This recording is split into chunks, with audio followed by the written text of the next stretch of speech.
on here and just kind of share my story, how me and my husband met, just a little bit about each of my kids' adoption. So I have been wanting to do a podcast forever.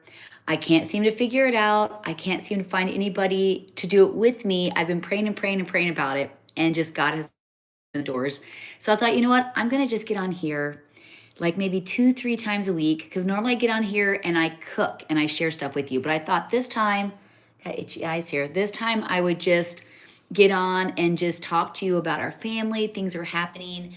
Just share with you my thoughts of being a mom to adult children with now two daughter-in-laws and a son-in-law, and just kind of share with you what I would do, hello everybody, on a podcast, but without like the microphone, without the actual podcast. Maybe God will open doors in the future for me to maybe do a podcast with another mama. I know I've been talking to my daughters and I've been talking to my daughter-in-laws, and I thought, how cool it would be if we did a podcast together, just sitting around my round table. Hello, everybody. And just talking about, adoption and the big family life, and how Madison and Emily felt coming into a big family, how Hailey felt being adopted, how I felt adopting children, how I felt about having these new in-laws. And so, I know like Hailey is interested. Izzy's going to be leaving, so she's not going to be able to be a part of it. Madison is interested, but they all work also. So to have them here, during the day, we'd have to think of like a night. So I thought, you know what? I'm just going to get on here a couple days a week, like I would a podcast. Instead of you guys listening to like a radio, you're just going to be listening to me talk about different things. So this would be like good live. So if you want to go fold your laundry, I'm just sitting here. So it's not like I'm going to be running around showing you anything. I'm just going to be talking to you about stuff. So it's going to be like a live podcast, but you can still get things done. Because I know for me, I love to go on YouTube and watch different commentators. I literally get laundry done listening. I get my house clean listening. And so that's kind of what I'm going to do on some of my lives, is just treat it like a podcast, share stuff with you guys. So what I want you to do, see, I got my hair done and I got it highlighted, and the girl's like, I know you put it up, but would you mind if I straightened it? I said, yeah, absolutely. So I didn't put it up yesterday. I'm going to have to message her today and say, you'd be really proud of me. I haven't put my hair up in a mom bun in 2 days. This is the second day. So I'm going to be doing these like they're a podcast. Thank you so much for you guys to listen to and still be able to get your chores done. So what I want you to do is, once this live is done, like today, I'm just going to talk to you about my past,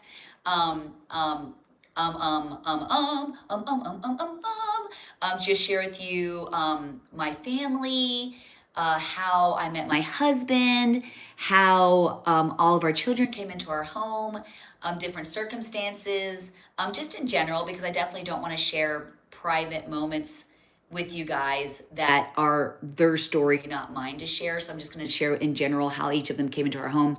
So what I want you to do after I'm done with this live is I'd like you to put on there different things you'd like me to talk about, like maybe parenting, how I parented my kids when they were younger, how I parented with a lot of children, things I did to make my life more easier, what it's like parenting adults, what it's like bringing in, daughters and son-in-laws. So I want you to comment below. And so what I think I'm going to do is, my goal is to get on here at least 3 times a week and talk about mom life, parenting, adoption, fostering, whatever you guys feel like you're struggling with, now listen, I am not a parent that has succeeded in parenthood. I'm still learning myself. So I don't know, I won't be able to answer all the questions. I could just give you what I did and what we did to make our family work. Of course, this isn't going to work for every family, but maybe you could take pieces of it to apply to your family to maybe build on that and help. I even tell you guys that with recipes. Like when you see my recipes, if you have another idea to add a different spice or take away a spice, please do that, because that's how I learned to cook. Was I would see a recipe, I would build on it and I would change it and deconstruct it and add things and take things away. So, and then also today you're going to see my weekly menu because I'm going to be faithful to this. Now we already ate on Monday, so I'll share that recipe with you guys. But yesterday was so busy because I am trying to get my life in order, and I know I've said this to you guys several times. I am going through the house, taking care of little piles, and putting those little piles that you see in your on a desk or on the couch or on the ground. I'm working on little piles. That's my goals. So today I got my dining room cleaned up. I organized one of my shelves. I moved all the Legos to one shelf. So I kind of organized. Hello, everybody. Okay, so for today's podcast, this is the best I can do because I really just don't know. Yeah, smash the like button. Make sure you share this. I don't know how to do a podcast. I've tried and tried. I can't figure it out. So I just want to just give you a little history about me. So, I actually was born, down in the Detroit area. I was born in, I lived in Allen Park for a couple years. My mom, took care of me, my sister all by herself. And it's so funny how God works because my mom was so proud. Like she bought her first house. I think she was like 19. And then she was raising me and my sister. We were still little, but our neighbor was this older lady. Her name was Grace. And she would have her grandkids come and we would play with her grandkids because we were little. So I'm going to say we were probably, um, I mean, I think we lived there until I was like maybe 3 or 4, but she'd have her grandkids come over and we would play with them.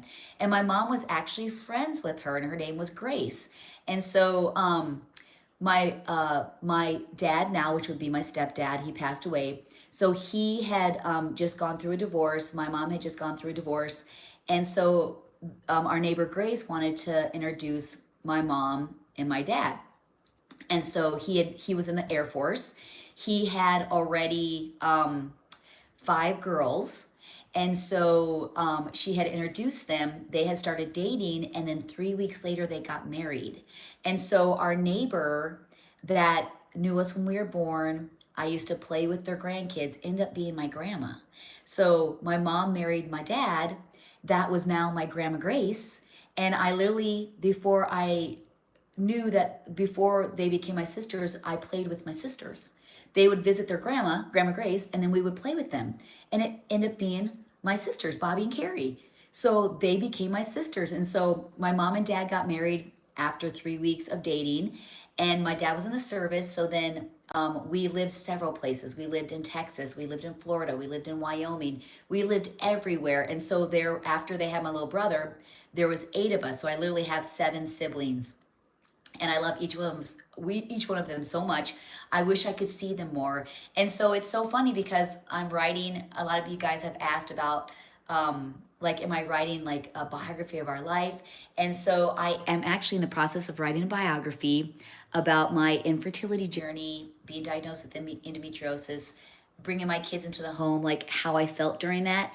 And so I didn't realize until while I was making this biography that I also had 7 siblings. There was 8 of us, and I have 8 children. And I didn't have Gideon until after 8 years of dealing with infertility. So I'm wondering if 8 might be a lucky number for me. My lucky number is 6, but because it's my birthday. But I'm kind of thinking maybe 8 because it seems like things happen in 8s. And so anyway, my mom and dad just traveled everywhere. And so when I was 4 or 5, we moved back to Florida. So I basically grew up in Florida, in the Ocala, Denellen area. I didn't move until I was 22 because my dad got a job at the border in the Sault Ste. Marie, Michigan. So then we had moved there. So I am an Air Force brat. I don't think I'm a brat though, but that's what they call kids who are to travel a lot. They're Air Force brats. And so we moved around and we finally settled in the Sioux, and that's where I met my husband. And so when we moved to the Sioux, I was then diagnosed, I think it was 19 or 20, diagnosed with endometriosis, which I'm going to talk about it in my biography. I talk a lot about it. When I was growing up, even being a teenager, I always had like issues, like a lot of pain, just different things I dealt with. And I just thought that's how it is. That's just how it is when you have your cycle. It's just normal. And I didn't realize it wasn't normal until I was like 19 or 20. And I was like, something's not right. And so I went to see a doctor, and they had diagnosed me with endometriosis. And I had never heard that before. Like, I didn't know anybody who had endometriosis. I felt when I was diagnosed, I felt very alone, very isolated, just because I had not met anybody. And so that year I was diagnosed, I actually had worked with a girl who was also diagnosed the same year. Well, she was diagnosed a couple years before me. And so I got to sit down. I remember showing up at work, and this is like a little preview of some of the stuff I put in my biography. I remember showing up at work, and she was sitting on the curb crying. And I thought, oh my goodness. And she, like, seriously is the nicest person ever. And so I sat down beside her, and this is actually before I got diagnosed with endometriosis. And she was crying, and I said, what's going on? She says, I was just diagnosed with endometriosis. And I was told I probably won't be able to have children. And I was just like, oh my goodness. And so something inside me was like, I wonder if that's what's going on with me. And so later that year, I was also diagnosed with it. But the Lord had put her in my life because he knew I was going to need her, because she had been dealing with it for a couple years and then was diagnosed with infertility. So she was a support for me. She was somebody I could talk to and ask questions about. She was somebody that we could lean on when we were crying to help understand what's going on. And so shortly after, I had met my husband, and then we had gotten engaged and got married. And so we were both told several times that you're probably not going to be able to have children. You're probably not going to be able to have children. And but we didn't give up. And I just prayed, and I said, okay, Lord, like, it's going to be completely you. And it was just like a really tough time, because I really wanted a family, and I didn't understand. And all our family were having kids. They were having lots of kids, and our friends were having kids, and we had no kids. And I just really didn't understand, and I really struggled. Like, I had many times where I've cried myself to sleep. I just felt so alone. Like, because we had moved after we had gotten married, we had moved. And so that friend that was my support, we were several hours away. And this is before cell phones. Before I got a cell phone, it was just wall phone. So it's not like you could pick up the phone wherever you were and talk to people. And so I was just, again, alone. And I had nobody to talk to. And I felt like, I would talk to my husband, but I felt like I was a burden to him, because I felt like all I was doing was crying. And I was sad, and I was depressed, and I didn't want to make him that way. So I felt very alone. I just didn't feel like anybody understood. I felt like even if I told them, they didn't understand. And as our family and our friends were having children, I hope I don't cry during this, because I usually do cry when I talk about my family and our history. And looking now, just to stop for a second. Looking now, I see God's plan. I see why I had to go through that, or why I went through that, because there was a lot coming to play. There was a lot of other people that we needed and that needed us. But at the time, when you're in that storm or that trouble or trial, you don't understand, and you get angry, and you're sad and depressed, and you just really question everything. And then you get bitter toward other people because they have something that you really, really want. Like, for me, it was children. But now looking back, and I've been doing a lot of praying and just like really thinking back of my life and my path, I now see that why it happened. And I get it now. I wish we could just get things at the time, right? I wish we could get things at the time so it wouldn't be so hard. And I think that's why God puts people in our lives, because people go through different things, because other people are going to go through it and they need them. Like, I needed that friend that had already been diagnosed. And just like me sharing it with you, maybe there's somebody out there that's struggling with it too. Now I can be a support and outlet for you. So I feel like there's things we go through because God knows we're going to be a help to people, and that Josh is doing wood. And so anyway, back to the story. So we had moved, and I felt again alone. And I had did laparoscopies. I had the dye test. I did the infertility medicine. I did the medicine that puts you in temporary menopause. Another laparoscopy, this trial, a biopsy, like you name it. We were this close to doing in vitro fertilization. Like, we did everything. And trust me, I prayed and prayed about it. I prayed and prayed about it. And I feel like my desire to have a child was so strong that maybe I didn't listen to everything the Lord was telling me. I wasn't being patient. I wasn't waiting because my desire to be a mom was so strong. And I just wanted it so much that maybe at times I was unreasonable. Maybe I was, maybe at times I was such a downer, nobody could be around me. Maybe I was, but nobody understood. And I had nowhere to go. I had nobody to talk to. And so after about 3 years, our families started feeling sorry for us, which even bothered me even more. And I know they loved us. And it wasn't like a pity, like they weren't having pity on us, but they loved us and they felt bad that they were all having kids. And then they felt bad for us. And then I felt like maybe to a point they might have felt a little guilty being able to have children. I mean, there's so many emotions when you deal with infertility and a disease that isn't curable. There's just so many things. And so, I mean, I've gone through every emotion possible going through infertility. And so I became very bitter toward my sister-in-laws, toward my sister, toward my friends, because I didn't understand. Well, why do they have kids? What are they doing any different? Do they love Jesus more than me? Well, those people don't even love their kids. And I would run into people who had all these children and I felt like took it for granted. You know what I'm saying? And so it was very hard for me. I was trying so hard to not get bitter, but I was getting bitter. And it really was controlling me. And I was really struggling, and it made me mad that people felt bad for us. They felt sorry for us. And I was like, don't feel sorry for me. And then I actually, when we were like, I think we were 3 or 4 years in, and my sister-in-law was pregnant, and we had just did a surgery and then infertility or fertility medicine. And so she had gotten pregnant, but she was waiting to hear if we were going to get pregnant because she didn't want to take that away from us. And she had told me, she goes, I waited and waited, but I knew you guys were trying to get pregnant, and I didn't want to, I've had a couple kids, and I said, you know what? Don't ever do that. Like, we want to celebrate you guys. Me and my husband, we love our nieces and nephews. We wanted to celebrate with them. We didn't want people to feel bad they were having children. But that's kind of how people were feeling because we were going on 4 years of not being able to have children. And then that celebration of all my nieces and nephews, they were afraid to tell us. And I was like, please don't be afraid because we love them and we are so excited. If we can't have our own, then we'll invest in your sweet babies. And so going on 4 years, we had talked to a couple friends of ours who, actually adoption was brought up. And I thought, I don't know if I want to do adoption. I just wasn't sure how I would feel or how the family would feel about us or if I would be able to have a connection.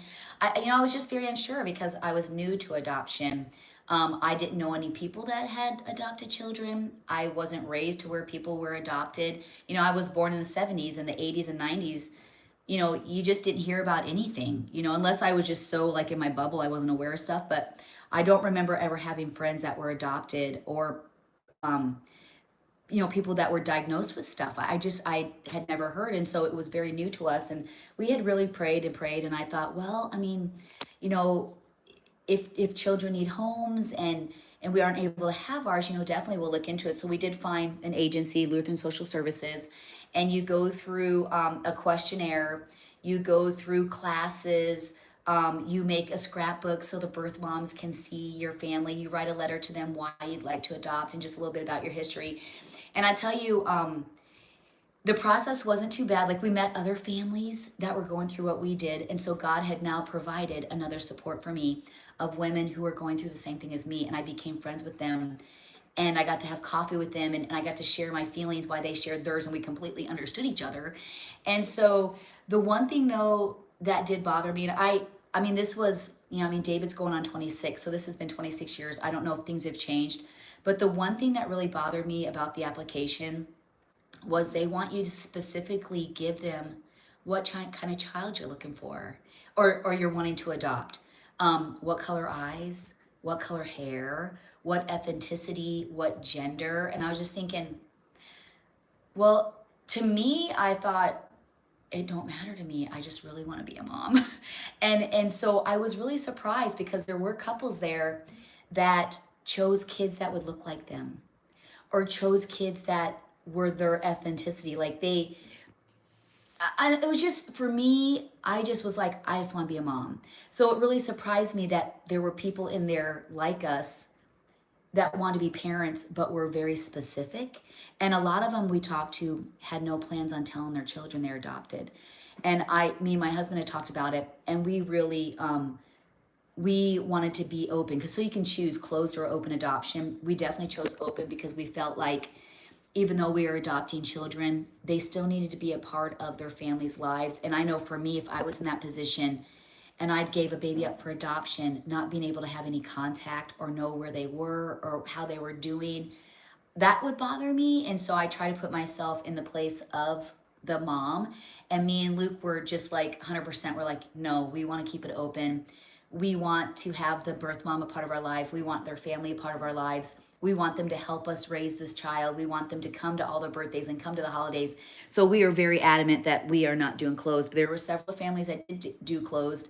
And to this day, I have connected with a couple of them, and they have had issues because they weren't honest with the kids, and it didn't go well. And so I'm all about making sure things are honest, and being just upright and upfront. And so we were one of the first ones chosen, and of course we met David's birth mom, and she actually thought she was having a girl. We thought it was a girl, so his name was going to be Grace after my grandma Grace. And then when he was born, everybody's like, what is it? What is it? And I go, it's a boy. And I was thinking, it's a boy? I have all girl clothes. And so we kept it open. And when we were in the hospital with his birth mom, normally they'll take the parents to another room so they can start bonding with the girl or boy, whatever the child that you adopted or was going to. And I chose to stay. And I said, I'm not going to leave her. She literally is letting us raise her child. I'm not going to leave her alone after having David, knowing we're in another room with them. And so I said, nope, I'm going to stay here with her. And if he's crying, if I'm asleep, give him to her. Oh, sorry about that. And oh, yikes. There we go. And if she's asleep, I'll take care of him. And so we chose to not separate. And I was really surprised because the hospital was very upset about it. So the head nurse came in and said, hey, so normally this is not what we do. The parents go to another room to, start bonding to help the mom. And I'm like, well, it doesn't make no sense to me because we're going to be open adoption anyway. It means she's going to be in our life all the time. And so then I said, no, I'm not leaving her. If she leaves, I leave. Like we're leaving together. And so then they had the social worker come in and said, okay, so this is what we do. And I said, I'm not leaving her. If she goes, I go. I'm going to stay with her. And then they brought like the head nurse of like all the nurses. And so I had the nurses, the social worker, and the head nurse in the room at the same time in front of the birth mom. I'm thinking, wow, if you could be so tacky, you're literally trying to convince me to leave. And she's right there. Horrible, horrible. And I just said, I'm not leaving. I'm going to stay here with her as long as she stays here. If she leaves, I leave. And I said, that's how it's going to be.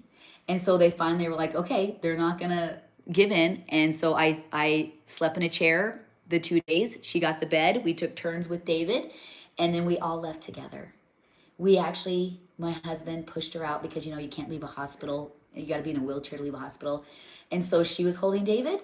And we wheeled her out, and we had balloons, and her parents were there, and we all left together. And then right away, we had her come over just to, it was very hard for her, and we wanted her to be in our lives as much as she can. And so she came to birthdays and holidays, and we went picnicking, and we took the kids because she had a son. And so David had an older brother, Noah. And so we wanted them to be a part of our lives as much as possible. And we did. And the grandparents, and they got to come over, and we would go over to there for dinner. And so we got to see them a lot. And to this day, she just got married. I went to her shower. David went to her wedding. I got to hug her, and she's doing wonderful. And we're friends. And I wish we could go out to lunch more than we do, but I love her so much. She's the one that I tell everybody gave the best hugs in the whole world. Like literally, I was so nervous when we met her, and she walked up and gave me the biggest hug ever. She's the one literally giving her baby up for adoption, and she's the one reassuring me and my husband is going to be okay. Like, it was so sweet. Like, she gives the best hugs ever, and I literally like melted in her arms. And I think I've shared this with you before. I mean, she just hugged me like it's going to be okay. She was the courageous one. She was the one that was just amazing, and she was the one that helped us and helped the whole process go well. I mean, she just was so great. And so she had given my husband a hug, and I thought maybe it was just me. And when we got home, my husband goes, does she give the best hugs ever? And I go, yeah. I said, did you melt in her arms? He's like, yeah. I mean, because she just, when she hugs you, you know she loves you. Like, you know, she loves you and she cares about you and wants to be there for you and wants to. So she, I mean, she is definitely one of the strongest women I've met. Hands down, she is like probably, I'm going to say number one. I'm just going to have to say number one just because she was just so kind to us and so loving. And, you know, David still has a relationship with her. I mean, I would love to see her more. I know David would, but, you know, life happens. And, you know, David's, you know, trying to start his life and she's got this new husband. And, you know, so, I mean, life just happens, but we do try and at least, you know, be there for each other and talk to each other. And so anyway, we brought David into our home, and then it just cost so much money that we just didn't have the money to adopt again. And our parents had actually gifted us the money for Christmas. They had all surprised us and all went in and came up with the money that we needed to adopt David. And so we just didn't have any money to do that. And so we had friends that were foster parents for like 40 years, 30 years, 30, 35 years. And they had said, hey, have you considered maybe doing foster care?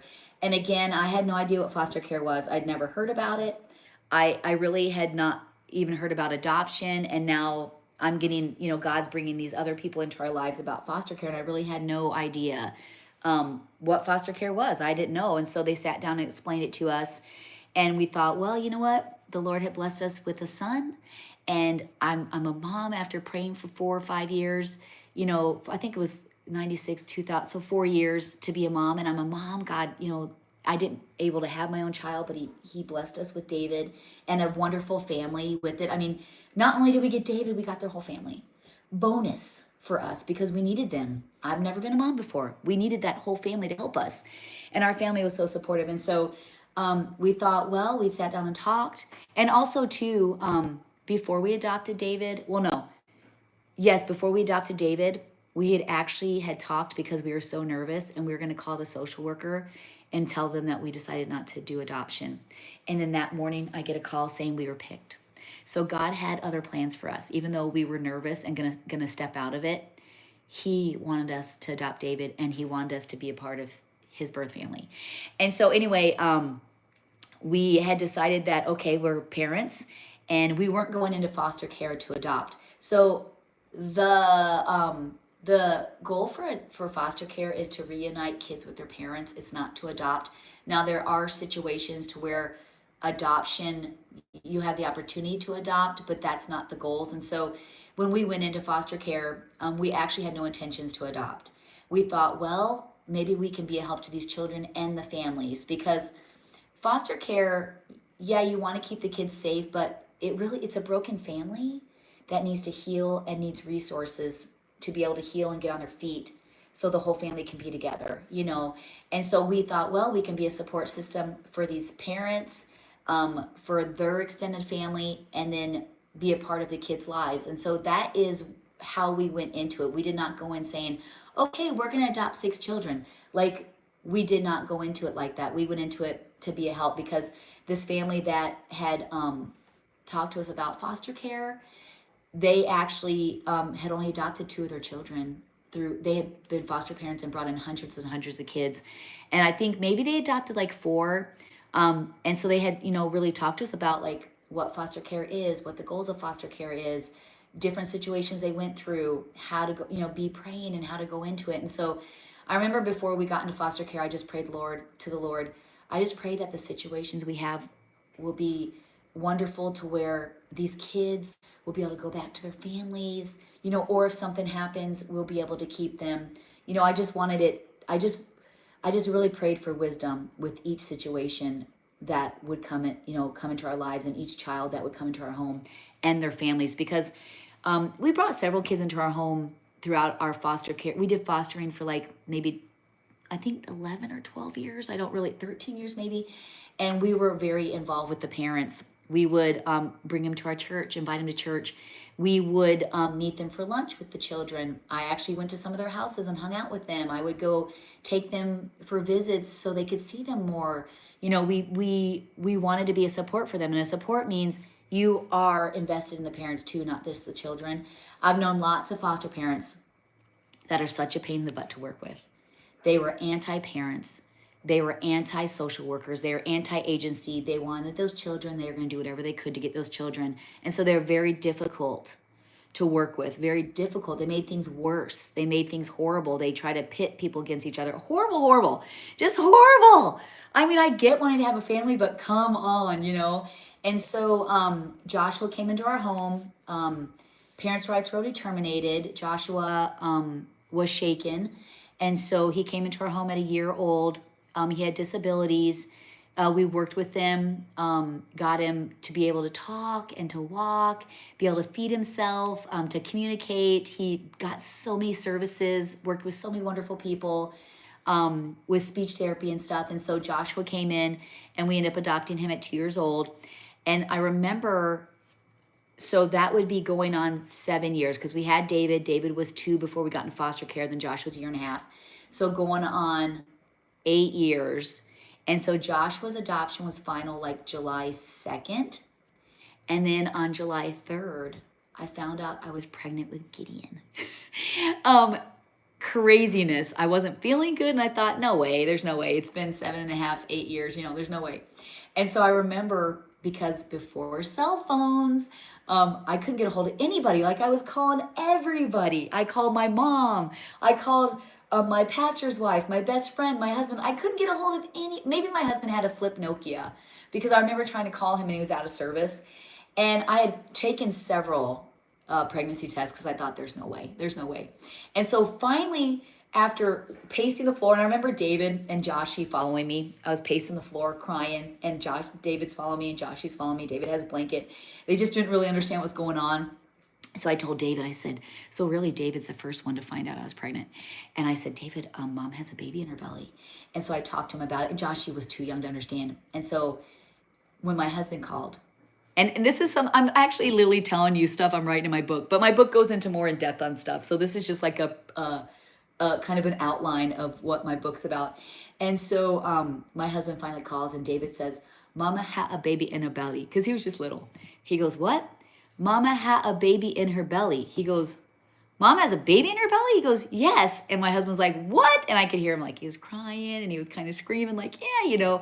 And so then he got off work early because he couldn't take it. And so he rushed home and bought me this big bush with yellow flowers, and we planted it by the house, and it was like our remembrance of a celebration of the day we found out that I was pregnant with Gideon. I thought for sure I was gonna have a girl because I thought, you know what, the Lord gave me 2 boys. Surely I'm gonna have a girl. And we had picked out Anna after she wasn't a doula, but she was like an assistant to the doctor, more of like a naturalist, a nurse. So we were going to name either a girl was going to be Anna or a boy was going to be Gideon. And so when Gideon was born, my husband bent over and he goes, we have a Gideon. And I'm like, I love boys. And so we had Gideon. And then shortly after, about 2 years, 2 years later, Isabella came into our home with her brother. And we had her brother end up going, they had different dads. So he ended up going to live with his father, who we worked with him and his would be his stepmom, I guess. And so I actually became friends with his stepmom, and both of them, they were at our house lots. We did bonfires. We really worked with them. And so after 2.5 years of having Isabella, we were able to adopt her. And so we adopted Izzy. And then, let's see, that'd be 2 years later, we got a call from our social worker saying, I have a little girl, she's 8 years old. She wants to live on a farm, have a big family, and go to church. I said, oh, and she said, and so she's going to be coming next week for you to meet her. So I called my husband up and I said, congratulations, it's a girl. He goes, what? I go, well, there's a little girl that wants to live on a farm, have a big family, go to church, and so we're meeting her next week. And so I was so nervous to meet her. She was excited to meet us. I had made chili because it was kind of cold outside. I think it was like December, but it wasn't. But we didn't get snow that year. It was really weird. I think it was 2009 9 or 8. We didn't have snow, so I do remember that. And I had made all these cookies because I thought, how fun would it be for us to ice cookies? We could talk to her. And so David was there, and David was kind of telling her everything. And she looked at David and she goes, "Can I go see the horses?" And I was like, oh, I really wanted to hang out with her. So her and David, oh, flies. I cannot stand flies. Her and David went to see the horses. And I literally didn't get to see her the rest of the time. And when it was time to leave, she came back and I hugged her and she walked out the door. And I thought, oh my goodness, she is so sweet. She's got to move in here. And so she moved in after Christmas. I got to meet her grandparents. They spent the holidays with us. And she moved in. And then Izzy has a big sister. And then that next year, Noah came to our home through foster care because his big brothers were renting from us. I know I've talked about that a lot. So their father worked for our masonry company. He was our friend. He was our neighbor. And so the boys moved into the rental and we would see them every day. They'd come over and play with the kids. And I loved Robert so much. I told Hailey, I said, I think that you're going to have to marry him because he's the cutest kid ever. Little did I know he's going to become our son, a year later. And so they would be all over here all the time. Brendon would always come at dinner time. He'd ask to play with the kids and he'd ask us what we were eating for dinner. So basically Brendon had dinner with us for like a year. And so they brought Noah over so he could be by his brothers. And so they came to our church and we loved their dad so much. They'd come over for bonfires. I mean, he was the cutest guy ever. And he was a flirt. Like he really knew how to get the girls. I mean, he was adorable. I'd go to church, he'd be like, "Hey, Miss Heather, how's it going?" I'm like, and so he was just the nicest guy ever. And so he unexpectedly had a heart attack and he passed. And so the boys were going to either live with and this is stuff that we've talked about before. The boys have okayed me to share things. And so they were either going to stay up here or move downstate with their aunt and uncle, but they really wanted to stay here. So we had talked to their aunt and uncle and said, hey, we would be willing to adopt the boys. We love them so much. And so we sat at the table, brought the boys down because they were staying with us because they needed a place to be, before we figured out what was going to happen to them. So we brought the boys in here. We sat at the table and we said, hey, we just want to talk to you. Like, we love you guys and we would love to adopt you. But I know your aunt and uncle, they would like you to be down there too. And so we talked to them and they said they wanted you to make the decision. And so we just sat around the table, talked to the aunt and uncle, and they decided that they'd like to stay with us. And so then we adopted Robert, Brendon, and Noah that next year. So literally within 3 years, we adopted 6 children. Wait, 1, 2, 3, 5 children.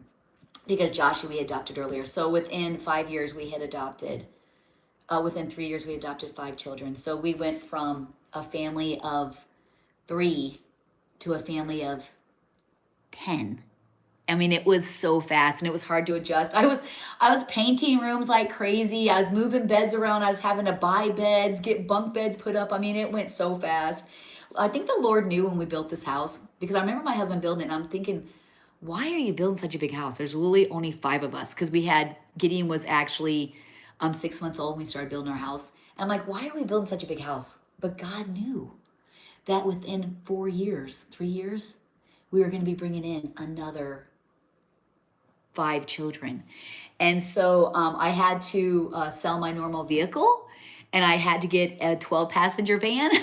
And so I didn't have a normal vehicle for years until my kids got older and started driving. I was able to upgrade to a Suburban that fit just 8 of us. So, 1, 2, 3, 4, 6, 7, 8. Yeah. And so literally we still had to drive 2 cars, but I had that 12-passenger van. We drove it to Florida. And so that next year, that next February, we wanted to do something with everybody. And so that was our first trip with everybody to Disney World.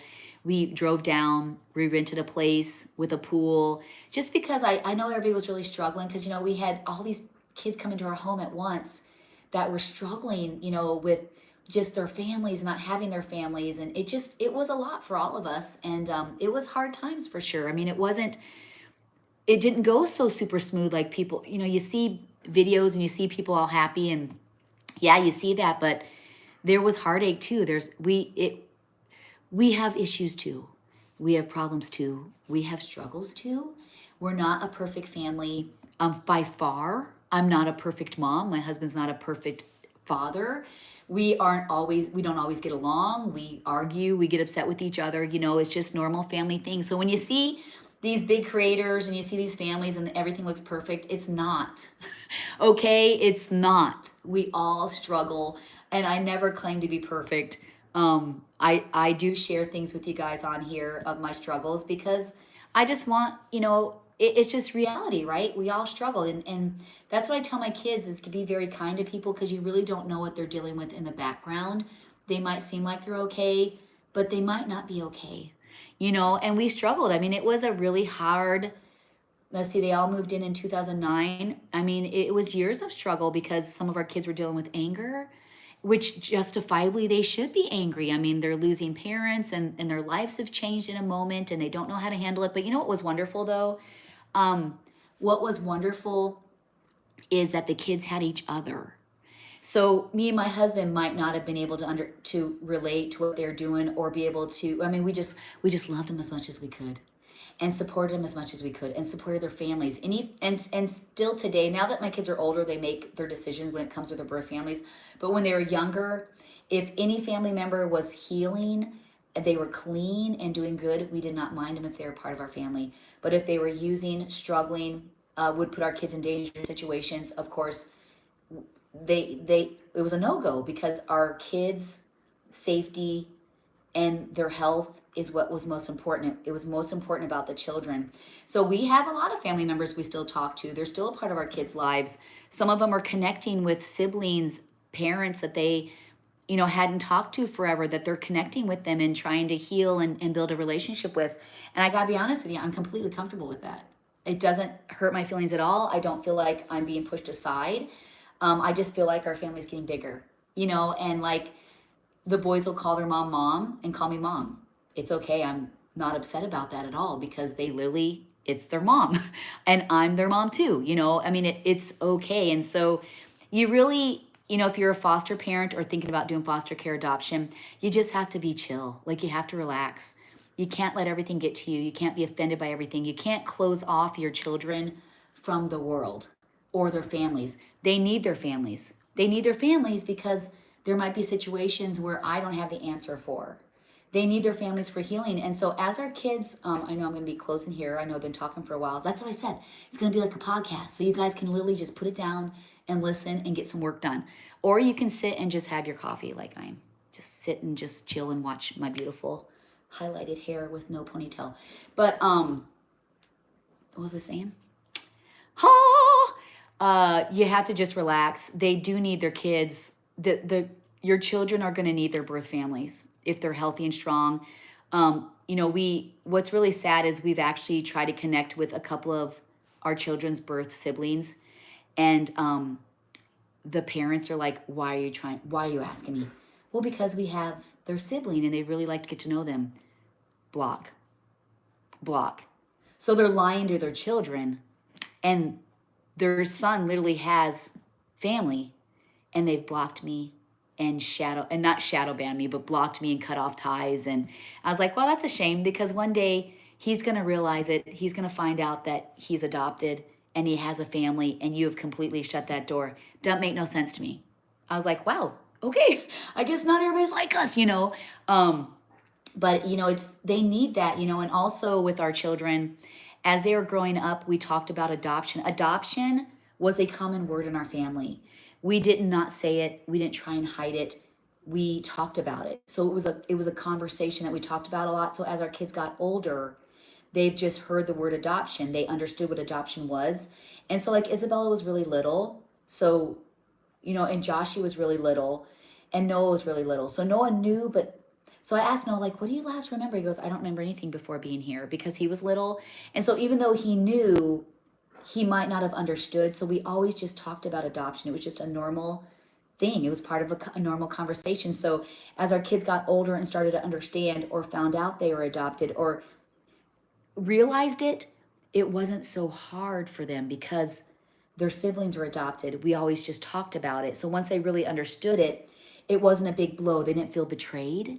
They weren't angry. They asked lots of questions and we answered them. They had family that they could go to, like Izzy could talk to her grandma. So they had another outlet that they could go to talk about it and to share their feelings. But my kids, even today, even to today, they still talk about things with each other. And I don't ask because if they feel comfortable talking to us about things that happened, they will. But they have each other. And so I don't pry, I don't ask sensitive questions. Because they're adults and they process it the way they're going to process it, but they do have support from each other, so they're constantly talking to each other. And I really think having each other helped heal, because I was adopted at 8. I had kind of a rough situation when I was little, so I do understand. But I was little like Izzy and Noah, and so I understand, but yet I'm older. And so your kids, when they get older, they say, you don't understand. You don't understand what it's like being a teenager. You don't understand what it's like having to get a job. You don't understand having no money. I'm thinking, I didn't just be born and turn 54. Like, I literally went through it. It's so funny because you know how our teens feel like they're not connected with us anymore. And then when they get older in their 20s, then they get it. And they're like, oh, so mom, can I talk to you about some stuff? And so that's just a transition they go through, but we just made sure that our home was always open for anybody who needed it. We didn't try and hide anything. We didn't keep anything a secret. We talked about it amongst each other, so it was just a normal conversation. We weren't out to trick our children. We were here to support them and to support their family.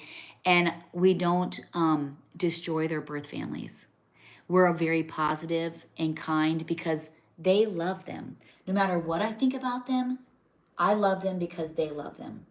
And I'm going to respect them and be kind to them because they are our kids' parents and families, extended families. So we never down them. We never put them down or made them look like idiots to their kids, or brought up all their weaknesses, or threw it in their face that they were with us because their parents messed up. We never did that.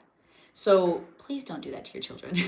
They're already struggling, and they need that support, and they don't need to hear all the mistakes that's been made or how they're not perfect, because I am far from perfect.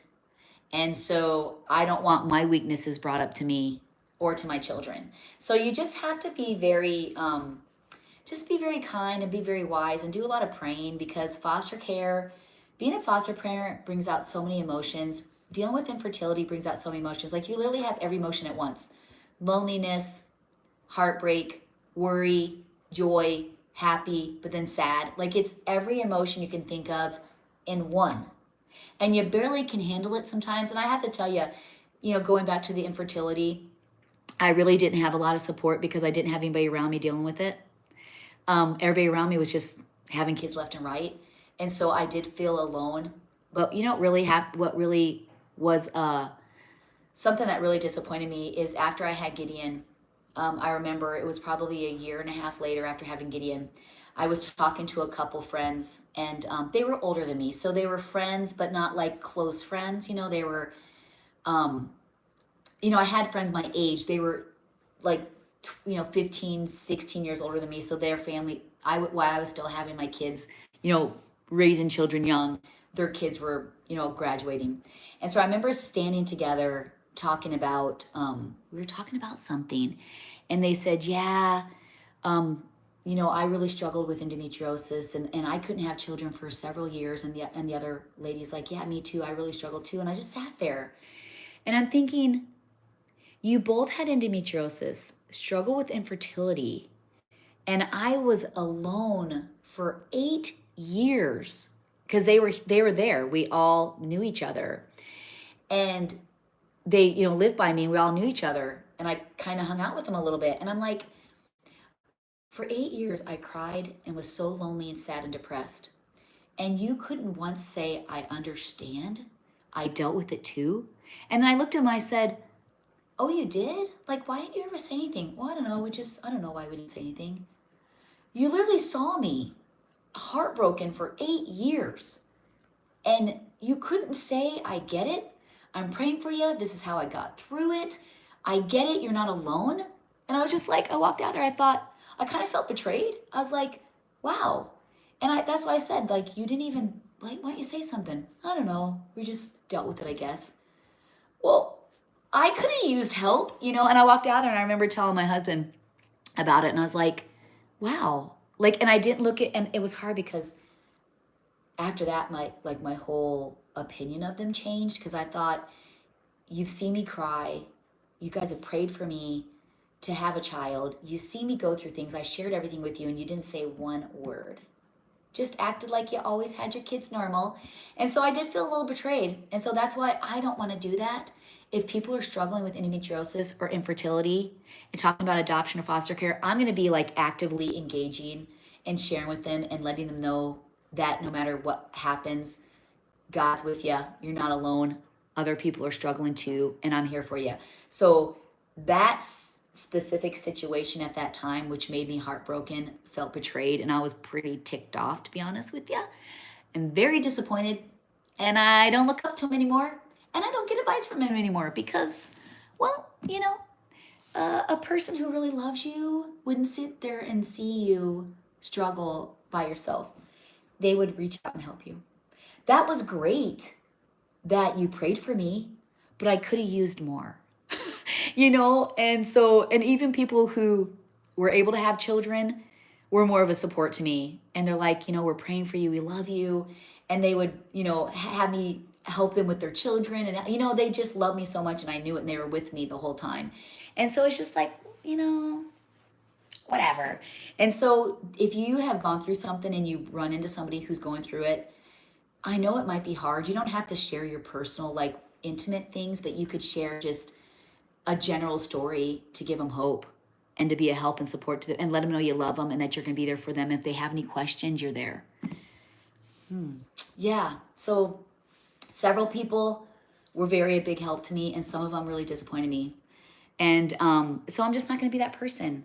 And lately I've been using situations and people to not be like if I see somebody that's just not cool, I'm like, I'm not gonna be like that. I'm gonna try and be another way. Or I'll pray, Lord, am I like that? Change me and help me to be somebody that people want to be around. So that's just a story, and just to tell you how our family came about. And I guess it was more about me and what I'm struggling with. And so I'd like you comment on the live and tell me what you'd like me to talk about. If there's something you're dealing with as a parent, I do want to at least get on here a couple days a week.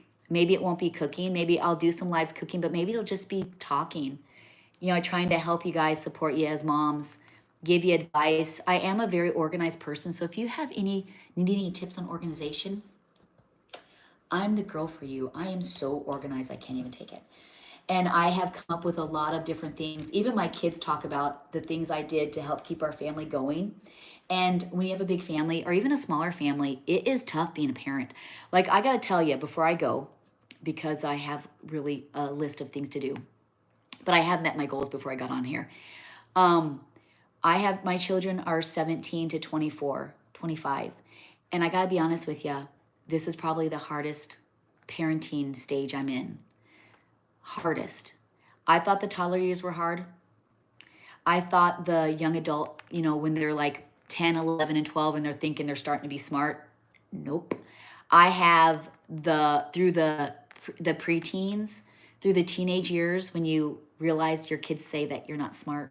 You don't know anything. You don't know anything, Mom. You don't know anything. I don't. I actually have an education.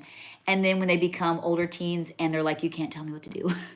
You can't tell me what to do. I'm an adult. You can't tell me what to do. You don't know nothing. I'm going to do what I want to do. You can't tell me what to do.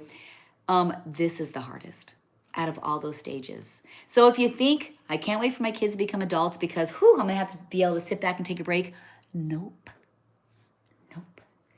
Every stage of parenting, you feel like you've gotten victory, and then bam, back at number one again. You're back at not knowing how to parent. Every stage of parenting, you're going to be victory over 5-year-olds, and then they turn 6, back to number one. Then you get victory over it. They turn 12, back to number one. They're teenagers, back to number one. They turn 17, 18, 19, back. And now I'm back again. So don't think that you're going to ever be a veteran parent or know it all, because you'll be humbled and you'll be back to being a new mom all over again. I'm telling you, this time is an all new ball game for me. And it's an all new ball game, which I want to talk about on another podcast, is how now the stage I'm in, you can't parent the same. because they are adults and they have to make their own decisions. Whether you think it's right or wrong, you have to be there praying that they see things, praying that they'll come to you, praying that they'll seek your advice. Because we all made mistakes, right? I made lots of mistakes. My mom had to sit there and watch. And I'm not going to be that mom that is trying to control them or control their new marriages. And I got to be honest with you. If you talk to my daughter-in-laws right now and my daughter, they would say that they're very proud of me because I'm nothing like I thought I was going to be. I have been praying. I'm even praying now about my grandbabies to come, that I am supportive, but not the parent. And I told them, I said, y'all, I ain't going to discipline them because I'm the grandma. Grandma ain't going to be disciplining them. That's up to the parents. I'm going to be the home where they come and hang out, check out the chicken farm. That's going to be me. And so, and buy them barn boots and lots of hugs. Emily said today, she goes, I think that you're going to be the grandma that they get away with stuff and that they love so much. And I said, thank you. But I'm never going to go behind. I'm never going to, like if my kids have rules, we will follow those rules. I'm not going to be the one that says, well, that's not a right rule. So here at grandma's, you do it this way. I'm not going to do that. So I'm telling you guys, people keep saying I'm overbearing. I control everything. And I'm telling you, I don't. I am trying to be so wise. I have been in my Bible. I have just been sitting back. Now, do I complain to my husband? Yeah, because he's my husband. That's my go-to. And then he puts me in my place and says, let's think of this another way. Really? Really? I'm like, darn it, you're supposed to be on my side. You're my husband. He goes, well, if it's not right, I'm not going to be on your side. I'm so thankful for my husband. He does not always be on my side just because I'm his wife. He goes on the side that's right. And he has to put me in place. So, okay. So anyway, this is my very first podcast on parenting, things I went through. So now for our next one, comment below and let's see what we're going to talk about. I'll look and see which one and I'll pray about it and I'll look things up for you. So hopefully you like this. And like I said, I've been trying to do a podcast. I can't figure it out. So whatever. So this is going to be like a podcast live.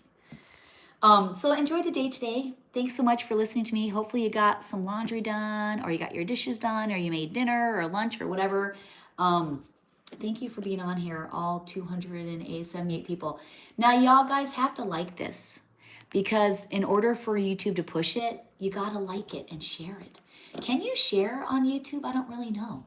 But I know for me, I follow and watch commentators that build me up. I have watched some that tear everybody down.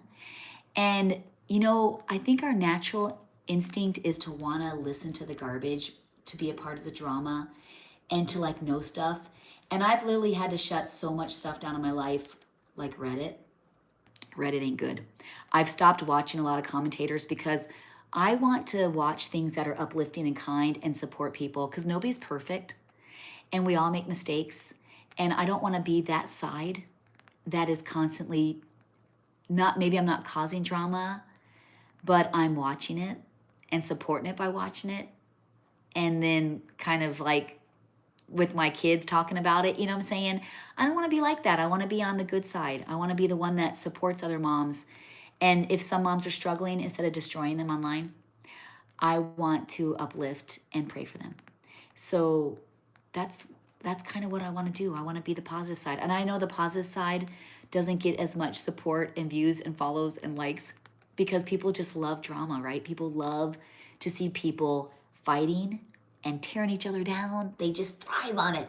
And I don't know, when I'm a part of that stuff, it just makes me feel yucky. And I just don't feel good. It doesn't make me a stronger woman or person. I feel like it makes me worse. So that's what I'm doing. I'm making big changes. I'm trying to just be different. I want to bring you guys light, like the sunshine. I want to be the sunshine in your life. I want to be part of the sunshine with this beautiful blonde hair. And look at my skin. It's a little tan. I feel good. I feel good. Dude, that's by James Charles in The Rocky Show. I feel good. Okay, well, I do have to go because I have to clean my pool. And I might go mop. I might go mop my yard. I meant to say mow, not mop. Mow. And also, just before I go, if you haven't bought our cookbook, Amazon, $15. Mama Bell's Big Family Cooking Cookbook, $15. I literally, so our publisher, when I buy cookbooks to sell to you guys, we get a deal that's cheaper than my deal. You literally can buy the cookbook cheaper than I can buy it myself. So Christmas is coming, and I was supposed to give a giveaway for Mother's Day, but I forgot to give my giveaway because of 2 weddings and a graduation. So maybe we'll do like a summer. Christmas in July is almost over. And guess what, you guys? This Sunday, I would have been married. I'll be married for 29 years. I told my kids, I said, next year's 30. You're going to have to do something big for us. We were going to go do something, but we decided not to because we just want to chill. We just like being around our kids. And I think I'm going to make him take me to Bronson for Christmas. Bronson, Missouri, the big Christmas town. I think we're going to do like our little honeymoon, not a honeymoon, an anniversary date going to Bronson. And I'm thinking about making a trip because there's some friends on here I've met that I really want to hug. And I've been thinking about making a little trip. You know who you are. So yeah. And then also we're planning some trips. Like we're thinking about going to check out Salem, Massachusetts. Like the history of all that stuff. We thought about maybe doing that. And then my son Robert wants to go to Hawaii in February. And I'm starting my audition next week. You guys are going to see all of that. I'm so excited. Okay, I got to get off here. I got to go get things to do. I got to go, la, la, la, la, la, la, la, la. I have things to do, but I want to just chat with you guys. I do kind of got a little headache today. I had too much sugar yesterday. I've been doing keto, and I've cheated the last couple days, and it's not good. But I don't have the dot on my nose. The dot means I'm getting sick. So if you guys ever see the dot, you've known I've cheated. And then my refrigerator's on the fritz. You hear that?